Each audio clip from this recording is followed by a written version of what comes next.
Hello beautiful, my name is Mina, welcome to my channel Mina Reads, and today we're going to be talking about all 18 books that I read in March. Yes, 18. I cannot believe it because I have been so unbelievably busy with all of my coursework. I'm an English major and I've been really busy all month, so I have no fucking idea how I accomplished 18 books read. I have no idea how I accomplished it, but somehow, some way I did it, and so I'm going to tell you all about it. But before I do, I want to say a huge thank you to today's sponsor, Book of the Month. Book of the Month is an online book subscription service, and how it works is that each month their team vets hundreds of books to provide you with a carefully curated selection of new and early release titles so you can spend more time reading and less time researching. I love Book of the Month. They offer a really great selection of titles that honestly I've never heard of, and it's such a great way to discover new books. Even for me, someone who is like completely enmeshed in the book community, I'm always finding new titles because of them. They have amazing prices for hardcover fiction, and you can get your first box for $9.99 if you use my code MINAREADS. But yeah, I love them, and if for any reason the selections on a particular month don't stick out to you, you can very easily skip a month at any time and there will be no charge. I absolutely adore them, and let's talk about this month's selection. First, we have The Good Left Undone by Adriana Trigani, an immersive novel about three generations of Tuscan artisans with one remarkable secret. Then we have True Biz by Sarah Novik, a transporting novel that follows a year of seismic romantic, political, and familial shifts for a teacher and her students at a boarding school for the deaf, from the acclaimed author of Girls at War.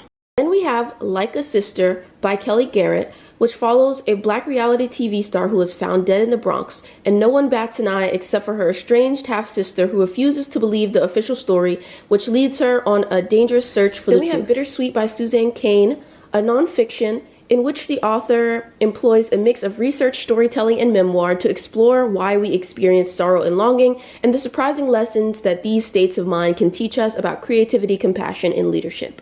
And finally, the book I'm most excited for, Kaikai by Vaishnavi Patel. This is a mythological retelling about a vilified queen and her ascent to power. I can't wait to read this one because I love a good mythological retelling. So head over to Book of the Month to check them out. Link will be in the description below, and thank you so much to them for sponsoring this video.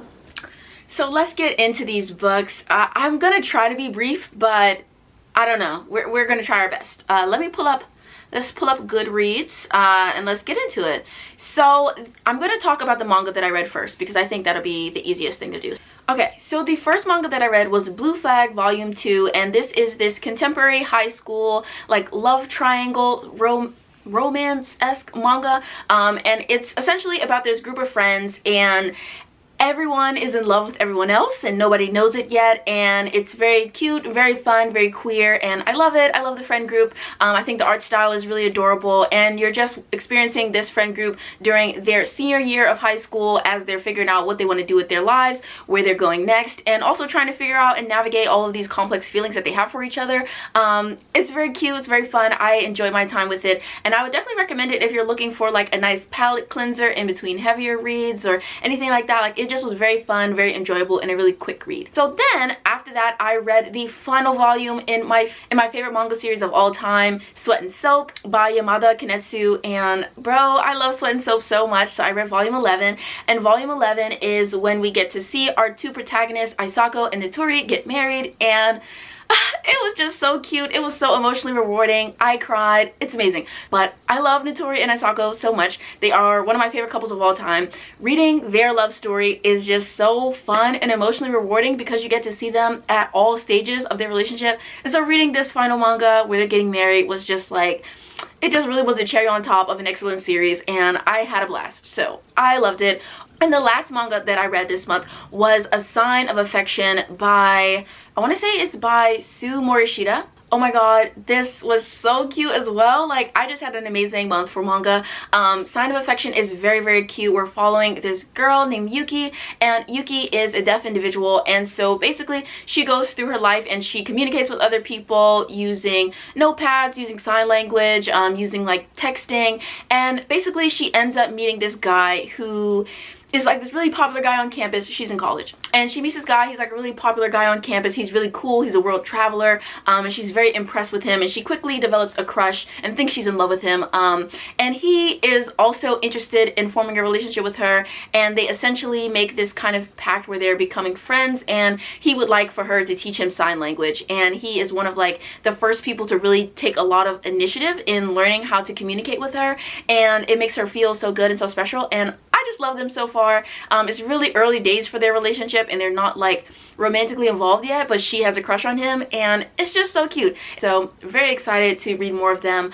And I talk about this manga a little bit more in one of my recent vlogs. I'll leave it linked below or maybe in the cards, I don't know.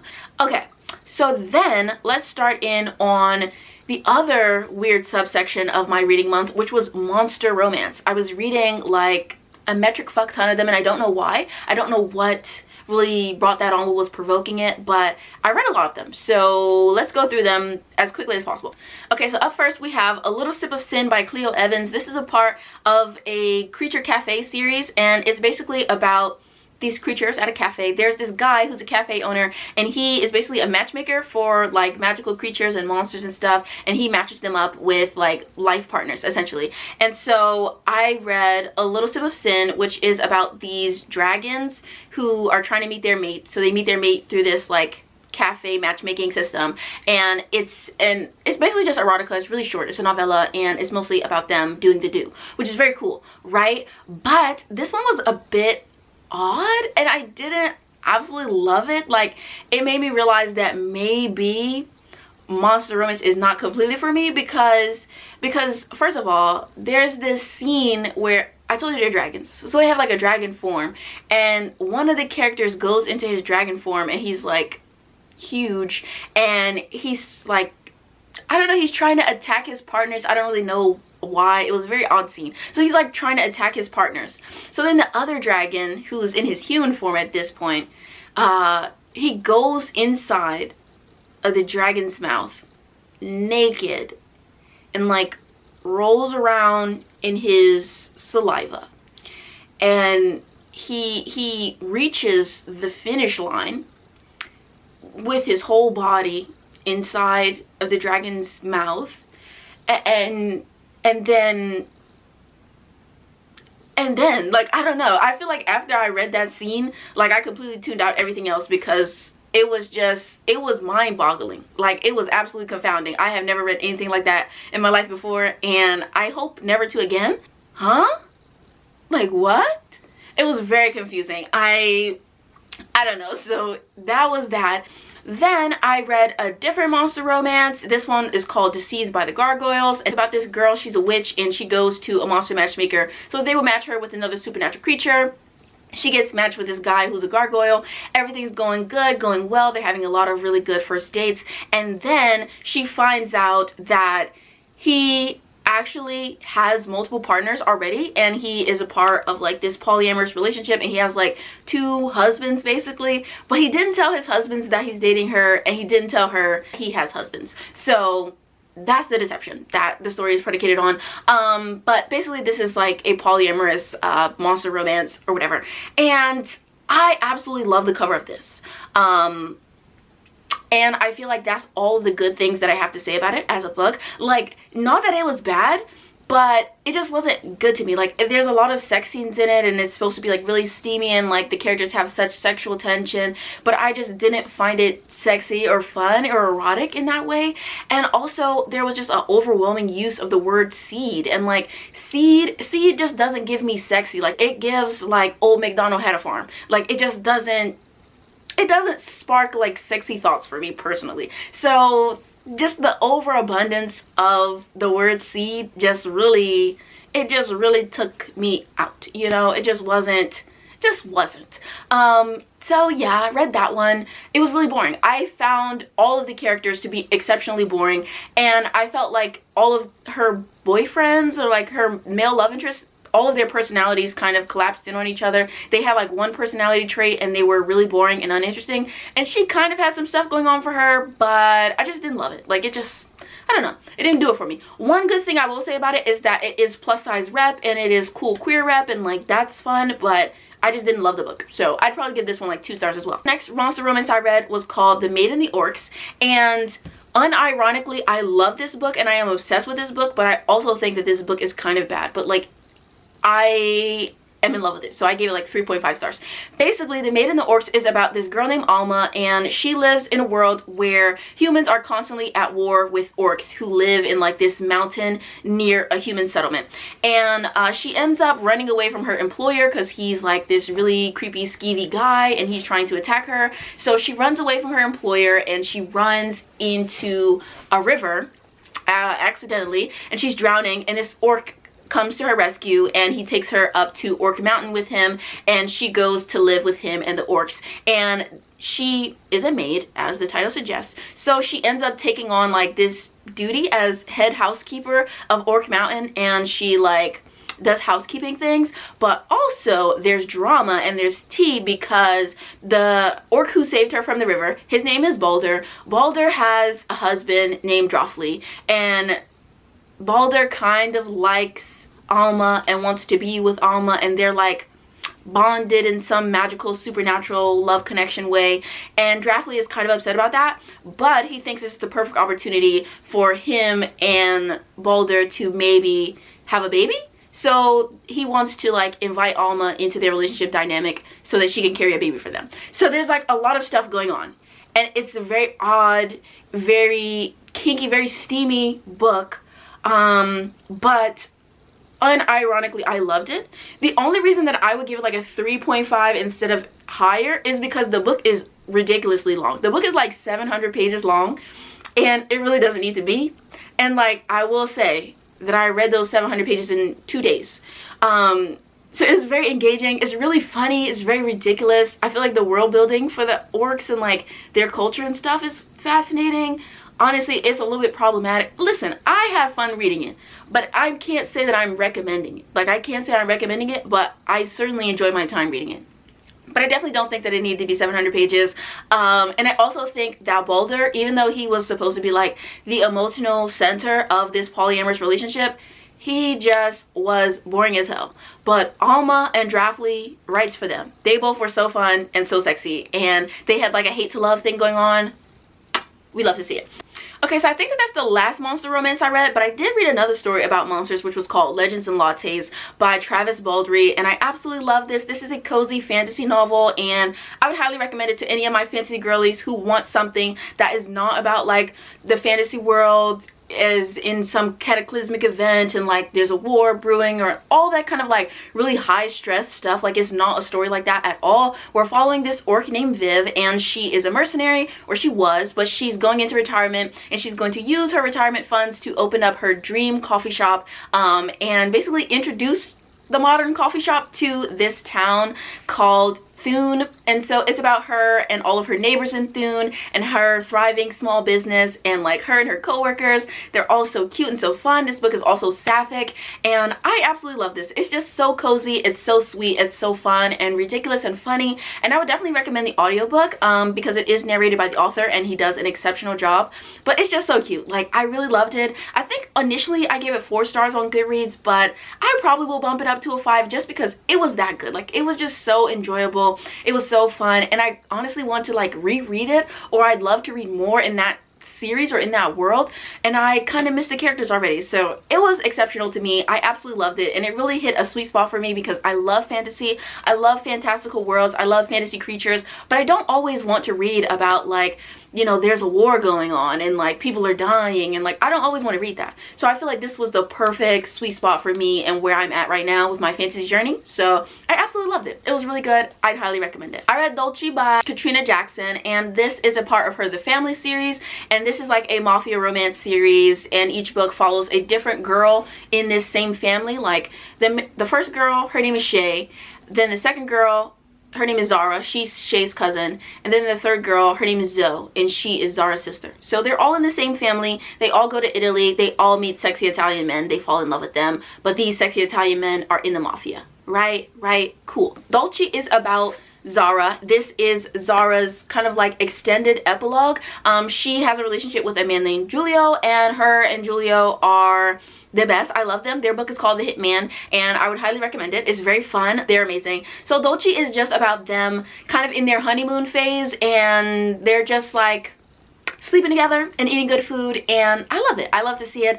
They are a very fun couple, and this is really short. I feel like it's only about like 40 to 50 pages, but it's mostly just smutty fun times and good food, and I enjoyed it. It was great. Then I read Twisted Hate by Anna Huang, and I have a full spoilery reading vlog on my Patreon, so if you'd like to see it, you should definitely check out my Patreon, which is linked below in the description. So, Twisted Hate is enemies to lovers, like my best friend's brother kind of romance, where it's about this girl named Jules and this guy Josh. And so Jules hates Josh. They have beef going way back, like 7 years back from when they were in college, and they are now like young professionals. Jules is a lawyer, she's about to graduate, and Josh is a resident at a local hospital, and they are, you know, starting their lives as young professionals, but they absolutely hate each other. They're constantly clashing, and this is just a hate to love, like enemies with benefits kind of story.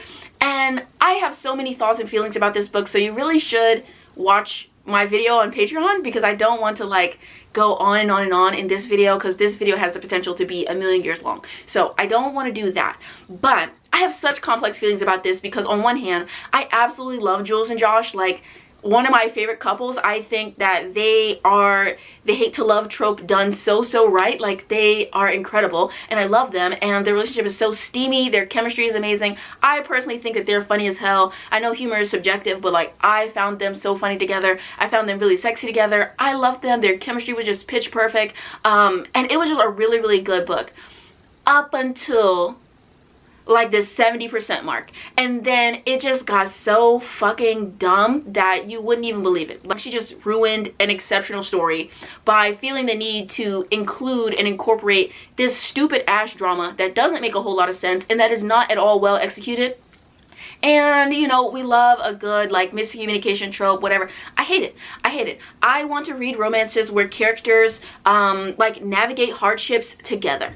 You know, I would love to see that. I would love to see a power couple doing power couple shit and fixing issues together, rather than always having to split up and do their own thing and then come together in the 11th hour. That shit is so annoying and it frustrates me to no end. So yeah, like the beginning 70% of this book, 5 stars, roses, I'm throwing roses. But the last 30% is like 1 star. Like bricks, I'm throwing bricks. It's just not good. Like, it's really bad, and I don't know why the author went in that direction with the story.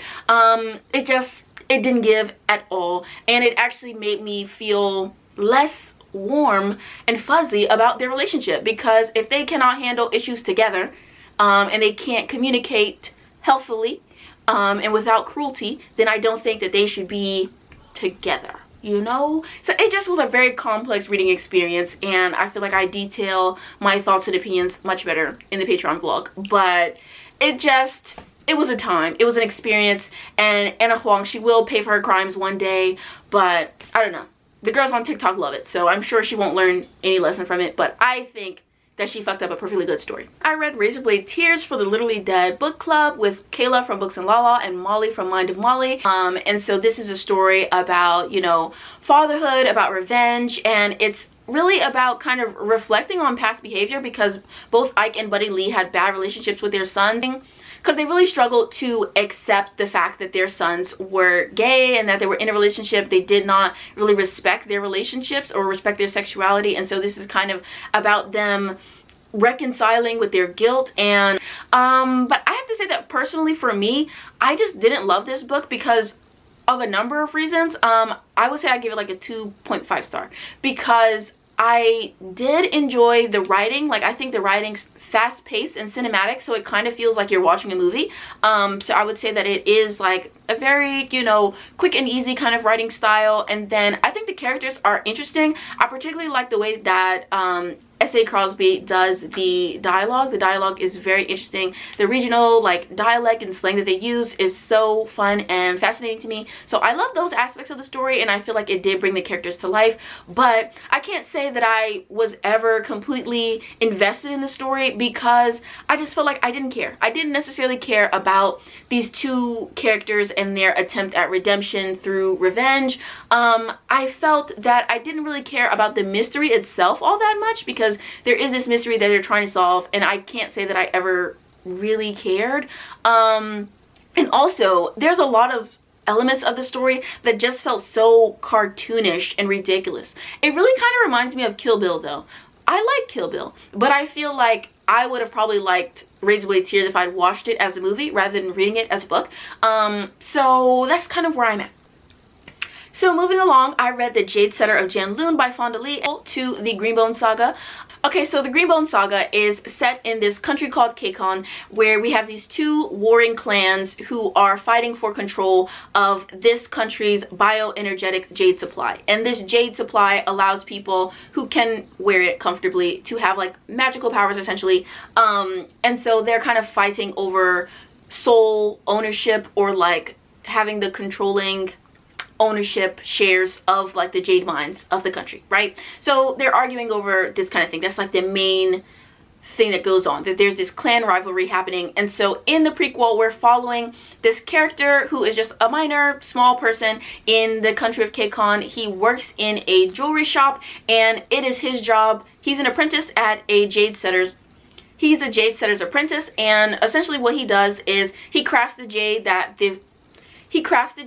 Greenbones wear to fight and to have their powers and stuff like that. So he crafts it. He does piercings for the Greenbone warriors and things like that. And it's about him and his jade apprenticeship and how they get robbed one day. And so this is the story. So this story is about them finding out who the robber was and why did they do it. And it's kind of like a mystery, but I absolutely loved it. I loved being back in this world. I love Fonda Lee's writing. I love the characters. We get to see cameos of some of your favorites that you will have seen in the main series, and it's just great. I loved it. It was very short. It was very short and sweet, but well, not sweet. It's not like a sweet story, but like it was very short, compact, but it was really compelling and I loved it. I read it in a matter of hours, but it was excellent and I gave it 4 stars. So then I read Heat Haven by Sarah Blue, and this is a reverse harem Omegaverse story, and it's about this girl named Emily, and she is an Omega and she's going into Heat. And so she goes to this place called Heat Haven. She goes to Heat Haven so that she can meet some alphas who can help her through her heat, and in going to Heat Haven she ends up getting stuck in an elevator with this alpha named Griffin, and her and Griffin have a very fun interlude in the elevator. And yeah, this story is about them like doing stuff and things in Heat Haven, and then there are some other partners for Emily that get introduced later in the story, but I would say that the main body of the story is about her and Griffin. And Griffin is a man if ever there was. I love him so much. He is so fun, so sexy, and he's just amazing. I love him.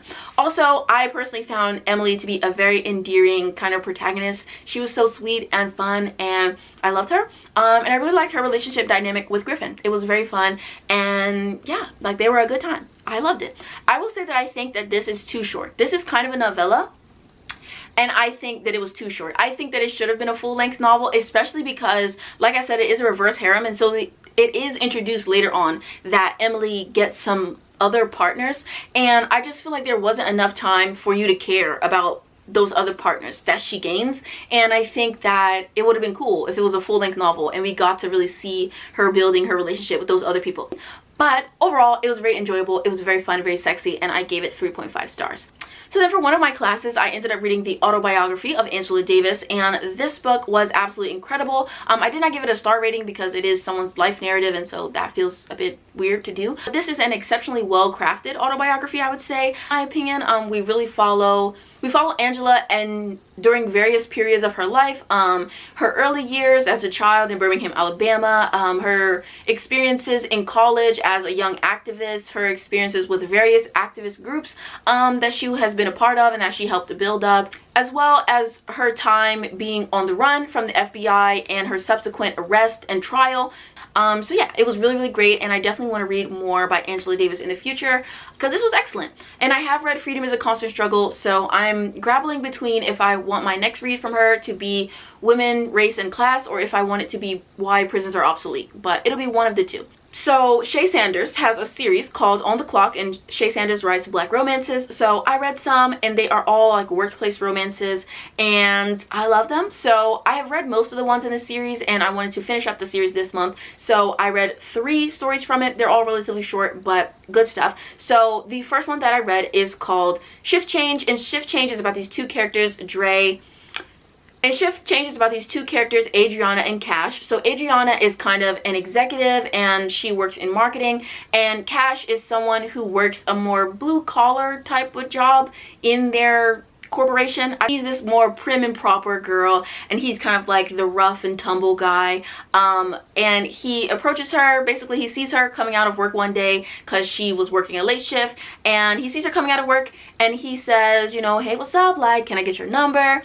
And so this is a story about them starting up a friends with benefits relationship, and this book is so sexy to me. Like, I absolutely love their relationship dynamic and their sexual dynamic. So fun, so interesting, so cool. And this is also a very non-traditional story because, yeah, it's a very non-traditional kind of romance story, but we do get to see the conclusion of their story in a novella epilogue, which is called Before I Do, and it's about Dre and Cash getting married in the future, and I absolutely love it. It's so good, and they are one of the most iconic couples that I have ever read about because they have a threesome like 2 days before their wedding. How powerful is that? Like, they're icons, they're legends, they are the moment. I love them. I personally love their relationship dynamic. I loved everything about it.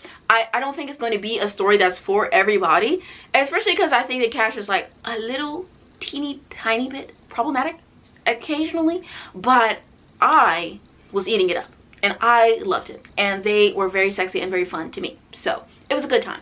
And so then to finish out the On the Clock series, I read Brand New, and one of the protagonists, she is a stripper, and her stripper name is Cinnamon, but I can't remember what her real name is, and I can't remember what her love interest name is at all. They were that forgettable. So basically, Cinnamon, she is a stripper. She works as a stripper, but also she works like part-time at this company in like their cafeteria basically, and her love interest is this executive guy. And one day he sees her at the club that she strips at, and she gives him a lap dance. They kind of connect, there's chemistry there, and so when he sees her at his job later on, he decides to approach her and kind of ask her out, and so they start dating.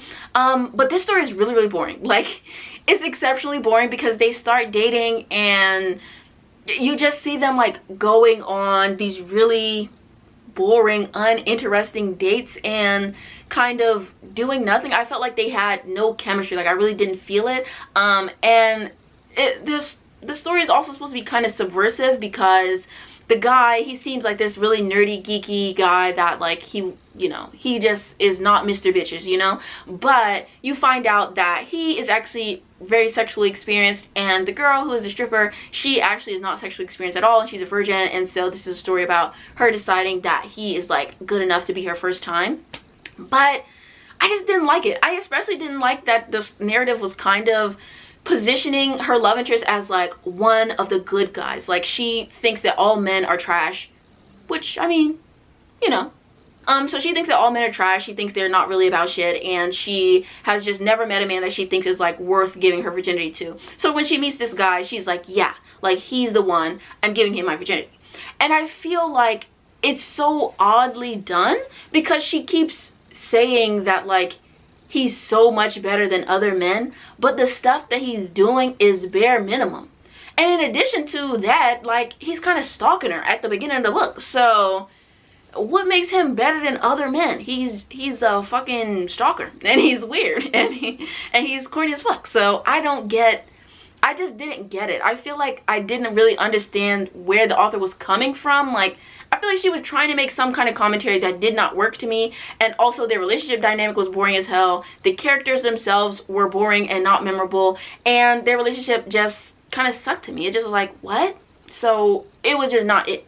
Personally, I gave that one 1 star. I'm so sorry. I didn't enjoy anything about it, and like I said, it's not memorable to the point that like I just finished this, I want to say last week, and I cannot remember the characters' names whatsoever. So yeah, it just did not give what needed to be gave at all. Okay, so then I read Under the Whispering Door by T.J. Klune, and this is another book that absolutely did not give what needed to be gave. So Under the Whispering Door is about this character named Wallace, and Wallace is this high-powered attorney, and he's also a gigantic asshole. He is the worst. Yeah, he sucks. And the story opens up with him rather brutally firing this woman who is like very clearly having like an emotional breakdown, and he fires her. And then basically what happens is that Wallace dies. Wallace dies, and the story is about Wallace kind of in the afterlife as a ghost. Well, he's not in the afterlife, but like he's a ghost, and he goes to this place that's kind of like a way station where he meets this guy named Hugo, who is a ferryman.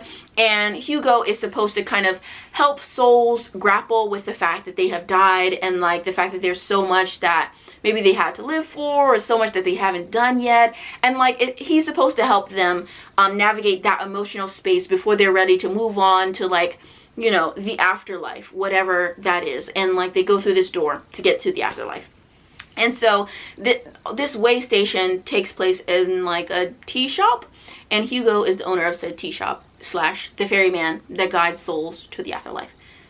Are you with me? Okay, so cool. So this story is about that, and it's like this emotional journey for Wallace, and it's basically about him becoming like a better person in the afterlife, and blah blah blah, and so, and I don't care.